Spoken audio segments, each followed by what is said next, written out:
আমাদের ঐক্যের যাত্রা শুরু হয়েছিল জুলাই বিপ্লবের উদ্দেশ্য বাস্তবায়নের লক্ষ্যে। সুতরাং যতদিন পর্যন্ত জুলাই বিপ্লবের লক্ষ্য অর্জিত না হবে ততদিন পর্যন্ত আমরা ঐক্যবদ্ধ আন্দোলন চালিয়ে যাব ইনশাআল্লাহ।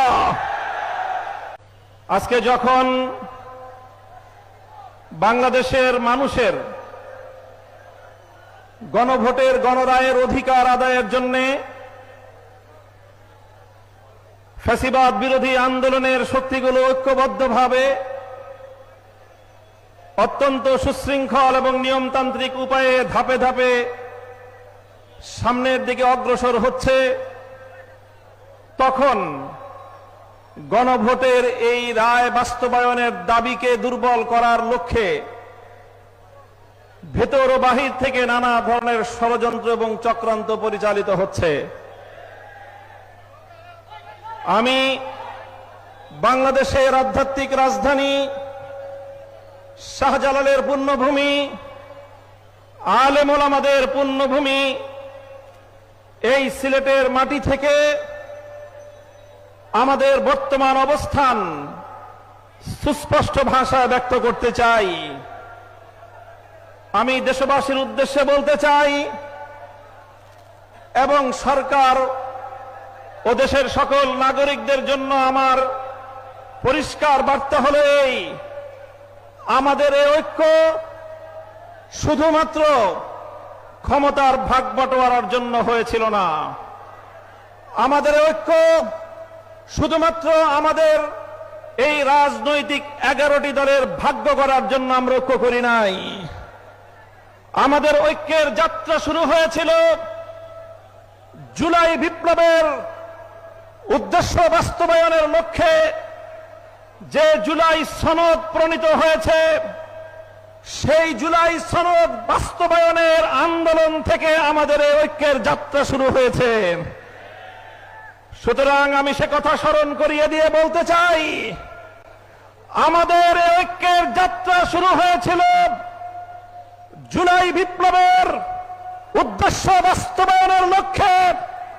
সুতরাং যতদিন পর্যন্ত জুলাই বিপ্লবের লক্ষ্য অর্জিত না হবে ততদিন পর্যন্ত আমরা ঐক্যবদ্ধ আন্দোলন চালিয়ে যাব ইনশাআল্লাহ।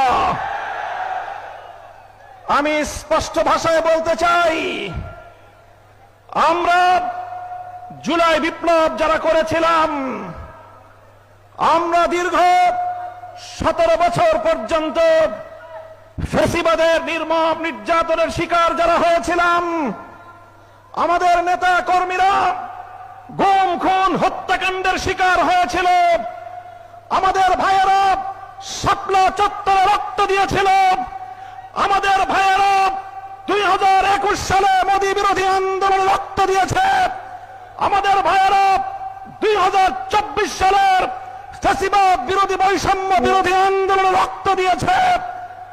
প্রায় 1.5 সহস্র শহীদের রক্ত বিধৌত বিপ্লব, 30,000 জুলাই যোদ্ধা হতো। যোদ্ধারা আজও পর্যন্ত বাংলাদেশের বিভিন্ন হাসপাতালের বিছানাগুলোতে ছটফট করছে। আমাদের অনেক ভাই বোনেরা চিরদিনের জন্য চোখের জ্যোতি হারিয়ে অন্ধত্বকে বরণ করেছে। আমাদের ভাই বোনেরা অনেকে চিরদিনের জন্য পঙ্গুত্বকে বরণ করে নিয়েছে। মনে রেখো, শহীদের স্বপ্ন, যুদ্ধাহত জুলাই যোদ্ধাদের স্বপ্ন পূরণ ছাড়া রাজপথ থেকে বিচ্যুত হতে পারি না আমরা। আমি বলতে চাই, বর্তমান সরকারকে আমরা বলতে চাই, আপনারাও ফ্যাসিবাদ বিরোধী আন্দোলনে আমাদের সহযোদ্ধা ছিলেন। বরং আমি আরো এক ধাপ এগিয়ে বলতে চাই, ফ্যাসিবাদ বিরোধী আন্দোলনের সবচেয়ে বড় অংশীদার ছিলেন আপনারা। তাই আমরা আপনাদের কল্যাণকামী, আমরা দীর্ঘ অভিযাত্রায় আপনাদেরকে আমাদের বন্ধু মনে করি। আর বন্ধু মনে করে আমরা যেমন দেশের কল্যাণ চাই, শহীদ প্রেসিডেন্ট জিয়াউর রহমান এবং বেগম খালেদা জিয়ার বিএনপিরও কল্যাণ চাই। আর কল্যাণ চাই বলেই আমরা বারবার বলছি, যেই জুলাই বিপ্লবের উপর ভিত্তি করে ক্ষমতার মসনদে বসেছেন সেই জুলাই বিপ্লবের সঙ্গে যদি গাদ্দারি করেন, ক্ষমতার মসনদে থাকবার কোনো অধিকার আপনাদের থাকবে না। জুলাই বিপ্লবের সঙ্গে গাদ্দারি করবেন না। দোহাই লাগে, আপনাদের প্রথমে পায়ে ধরে বলবো, তারপরে হাতে ধরে বলবো। যদি পায়ে ধরে হাতে ধরে বললে কথা না শুনেন, ঘাট ধরতে আমাদের এতটুকু হাত কেঁপে উঠবে না।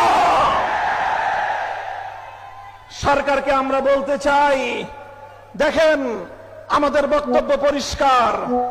50% জনগণের ভোটের ম্যান্ডেট নিয়ে যেভাবেই হোক, যে পথেই হোক আপনারা সরকার গঠন করেছেন। 50% জনগণের সংসদ নির্বাচনে ভোট প্রদানের যে মর্যাদা এবং সম্মান রয়েছে, গণভোটে প্রায় 70% মানুষ যে হ্যাঁ ভোটে ভোট প্রদান করলো, সেই 70% মানুষের ভোটাধিকার নিয়ে যদি ছিনিমিনি খেলতে চান, ইতিহাস স্মরণ করিয়ে দিতে চাই আমি আপনাদেরকে।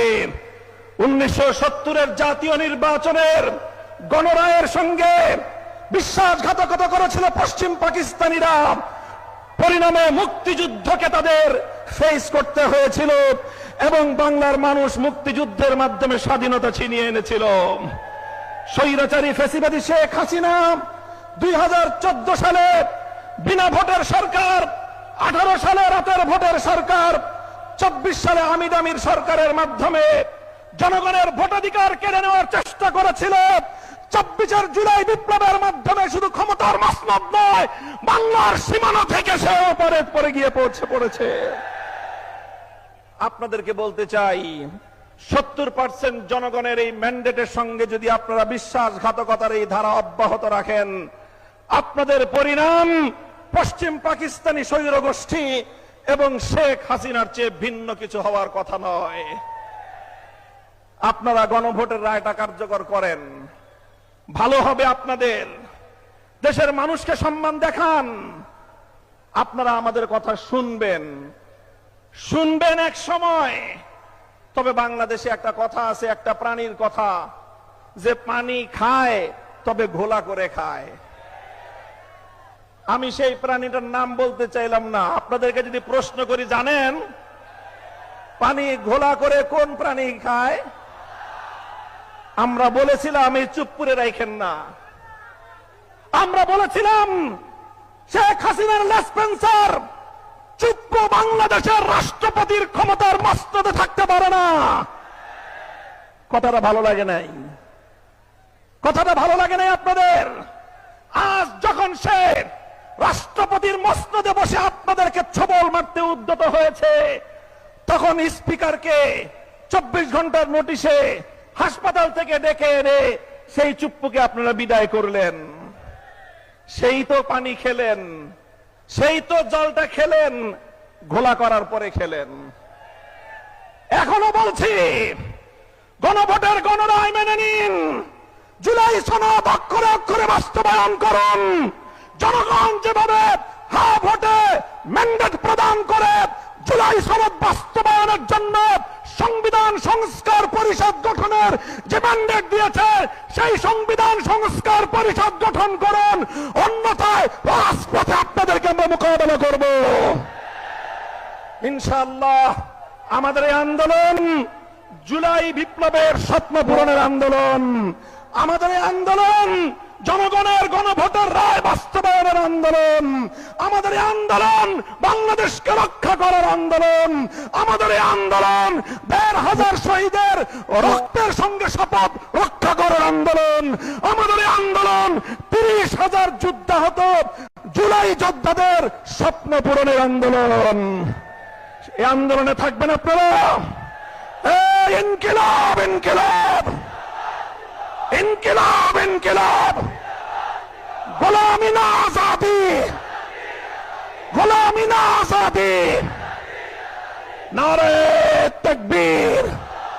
আসসালামু আলাইকুম ওয়া রাহমাতুল্লাহ।